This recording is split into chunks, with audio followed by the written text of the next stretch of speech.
বকুলডাঙ্গা গ্রামে প্রায় রাতেই ঢাক বাজানোর আওয়াজ শোনা যায়।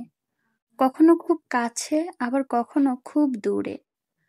একবার এক রাখাল রাতে সবাইকে বলে যে সে দেখবে কোথা থেকে এই আওয়াজ আসে। এরপরে যেদিন ঢাকের আওয়াজ আসে সেই দিন রাখাল চলে যায় শব্দের উৎস খুঁজতে, কিন্তু সে আর কখনো ফিরে আসেনি। এরপর থেকে যতবার ঢাকের আওয়াজ আসে মানুষ ভয়ে সবাই দরজা জানালা বন্ধ করে বসে থাকে। গ্রামের অনেকের গোয়ালঘর থেকে গরু হারিয়ে যায়, কারো হাঁস মুরগি, আবার কারো জিনিসপত্র হারায়।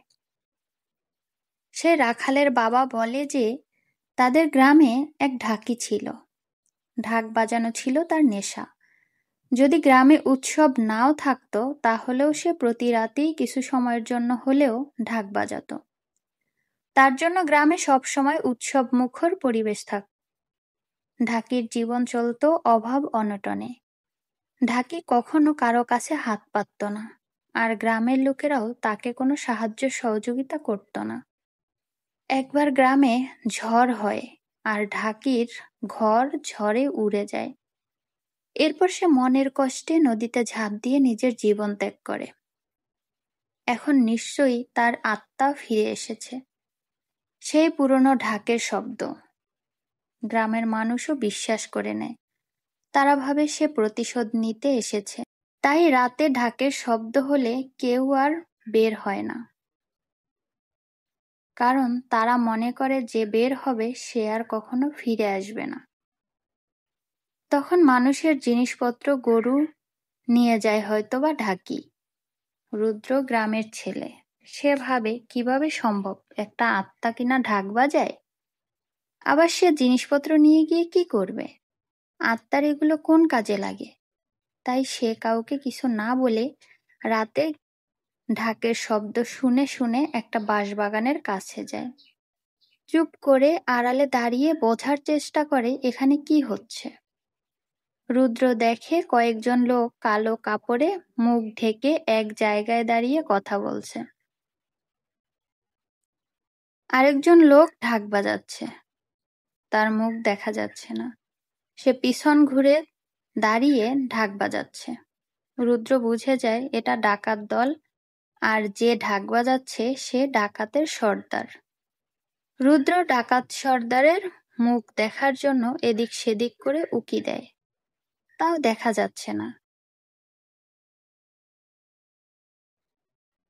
হঠাৎ রুদ্রের পায়ের নিচে পড়ে একটা লাঠি ভেঙে যায়, আর সেই আওয়াজ ডাকাতগুলো শুনে ফেলে। ডাকাত সর্দার ঢাক বাজানো বন্ধ করে দেয়, কিন্তু সে এদিকে ফেরে না। অন্ধকারে রহস্যজনকভাবে পিছন ঘুরে দাঁড়িয়ে থাকে। বাকিরা দৌড়ে আসতে থাকে রুদ্রকে ধরতে, কিন্তু রুদ্র পালিয়ে আসে। ডাকাতরাও বুঝতে পারে না যে কে এসেছিল।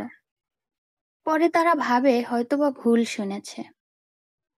রুদ্র গ্রামে ফিরে চুপি চুপি সবাইকে ডেকে বলে দেয় যে কোনো ভূত নয়, ডাকাতরা সবাইকে ভয় দেখিয়ে ডাকাতি করছে। গ্রামের লোক প্রথমে বিশ্বাস করতে চায় না।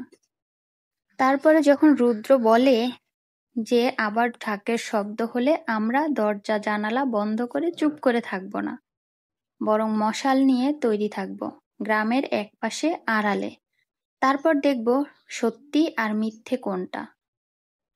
রুদ্র সবাইকে বলে যে রাখাল হারিয়ে গিয়েছে তার বাবাকে কিছু না জানাতে, কারণ সে তার ছেলের শোকে মানসিকভাবে খুব অসুস্থ। তাই তাকে এগুলো বলে আর কোনো সমস্যায় ফেলার দরকার নেই। সে যেহেতু বিশ্বাস করে এটা ভূতের কাজ, তাই এখন ডাকাতের কথা শুনলে তা সে মানবেও না। গ্রামের মানুষ এটা মেনে নেয়। তারপরে তারা রুদ্রর পরিকল্পনা অনুযায়ী কাজ করে। কয়েকদিন পর আবার ঢাকের শব্দ আসে। সবাই প্রস্তুত হয়ে এক জায়গায় জড়ো হয়, অন্ধকারে বসে থাকে। দেখা যায় কয়েকজন ডাকাত কালো কাপড়ে মুখ ঢেকে গ্রামে ঢুকছে।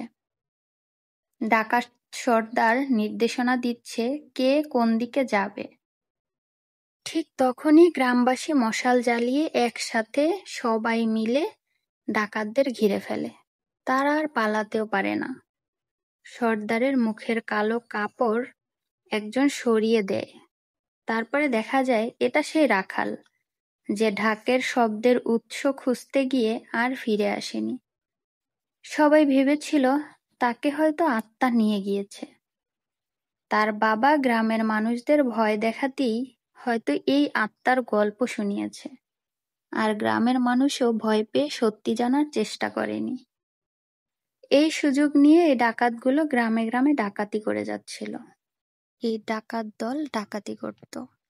যখন গ্রামের মানুষ সেই ডাকাত সর্দার মানে সেই রাখালকে সবাই প্রশ্ন করল কেন সে এমন করেছে, তখন সে বলে আসলে এই সব কিছুই তার বাবার পরিকল্পনা ছিল।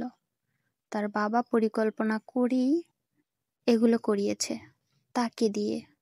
সে প্রথমে এগুলো করতে রাজি হয়নি, কিন্তু তার বাবার খুব স্বপ্ন ছিল সে অনেক ধনী হবে।